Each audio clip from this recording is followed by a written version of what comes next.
לא, יש גם בצד השני, תראה. הנה, העשן בביולוגי.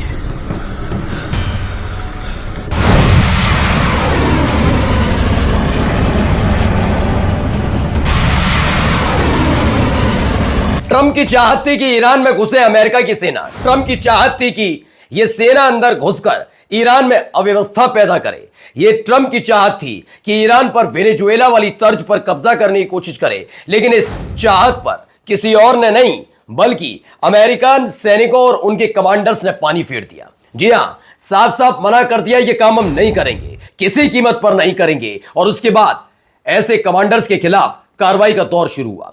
आज आपको दिखा रहा हूं कि अमेरिका की सेना भी ट्रंप पर कितना विश्वास करती है, कितनी बातें मानती है, या वाकई उस इंसान को सनकी मानती है।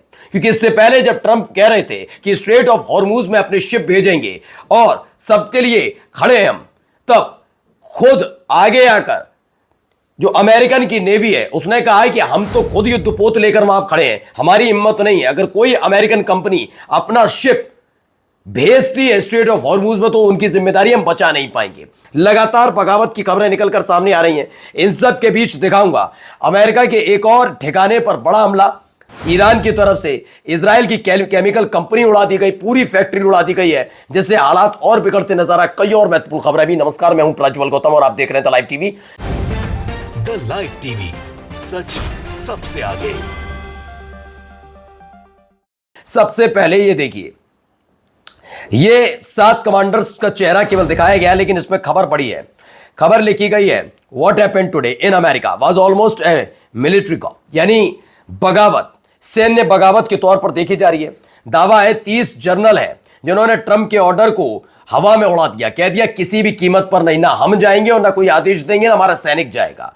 ट्रंप ने कहा था कि ग्राउंड इन्वेजन किया जाए ईरान में घुसिए और वह हमला कीजिए। उन्होंने मना कर दिया 30 कमांडर्स ने, जनरल्स ने। उन्होंने कहा ना भैया, हम जाएंगे, हम ना जाने देंगे। So far 12 of them have been dismissed including the chairman of the joint chiefs of staff. यह खबर हमने आपको दिखाई थी चीफ ऑफ स्टाफ का। तब खबर आ रही थी हताशा निकाली जा रही है, लेकिन हताशा नहीं थी। दरअसल ईरान पर हमले का और ग्राउंड ऑपरेशन के लिए कहा जा रहा था। उन्होंने कहा इस सनक छोड़ दो, तुम्हें कोई पसंद भी नहीं कर रहा अमेरिका में, जाकर देख लो आंकड़े क्या कह रहे हैं, ऐसी हरकतें मत करो। Over 30 generals refuse Trump ground invasion order, जिसमें से 12 के खिलाफ अभी कार्रवाई कर दी गई है, बर्खास्त किया गया है। आगे औरों की भी बारी आ सकती है, ऐसा दावा। लेकिन इससे होगी सैन्य बगावत। अब आइए। बिस्मिल्लाहिल-क़ासिमिल-जब्बारीन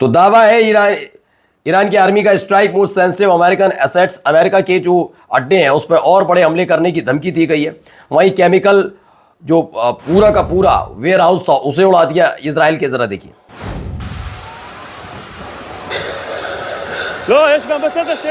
सांस लेने में दिक्कत हो रही है भाई। केमिकल वेयर हाउस है ये बर्शिवा में। तो बर्शिवा में इसे उड़ा दिया गया। तो बर्शिवा में ये बड़ा हमला। दावा किया था aftermath of Iranian missile strike on an Israeli chemical warehouse earlier. Beersheba में हमला हुआ।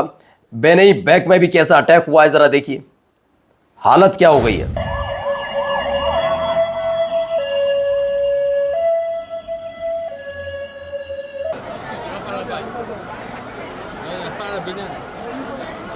तो मिसाइल अटैक जो इजराइल के बेनई ब्राक में हुआ, उसको लेकर तस्वीर निकलकर सामने आई है। तो बेनई ब्राक में हड़कंप मचा हुआ है। इराक के लड़ाका संगठन ने एक वीडियो जारी की जिसमें उसने हमले के तरीके बताए, कैसे वो ड्रोन अटैक और मिसाइल अटैक कर रहे हैं।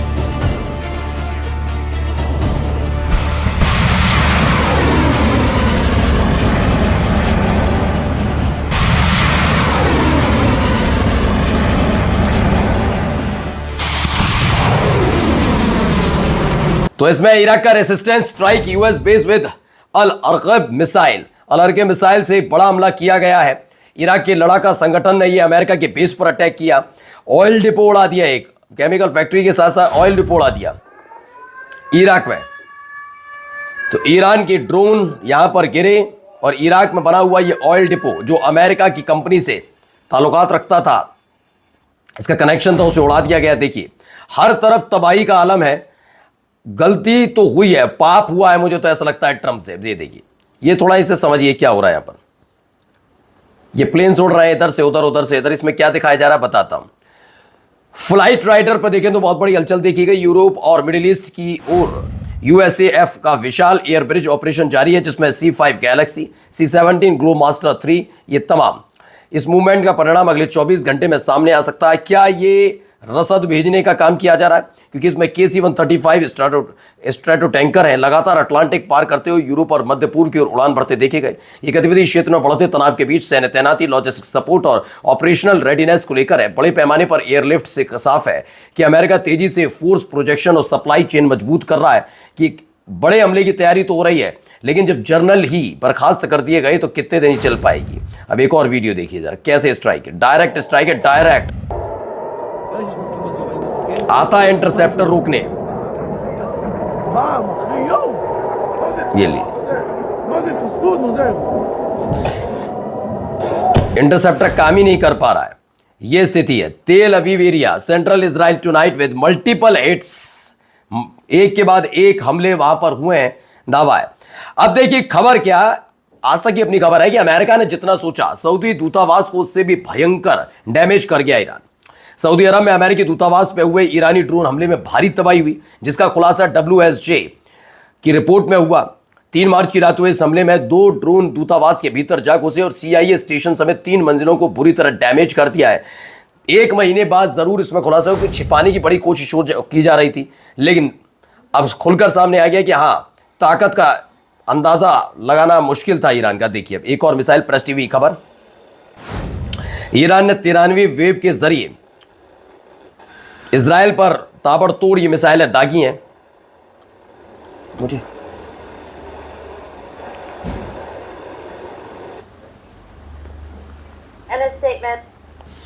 तो ये बड़ा हमला क्लस्टर वॉरहेड का इस्तेमाल किया जा रहा है। देखिए क्लस्टर वॉरहेड, ये देखिए फिर क्लस्टर मिसाइलें निकाल ली इसने।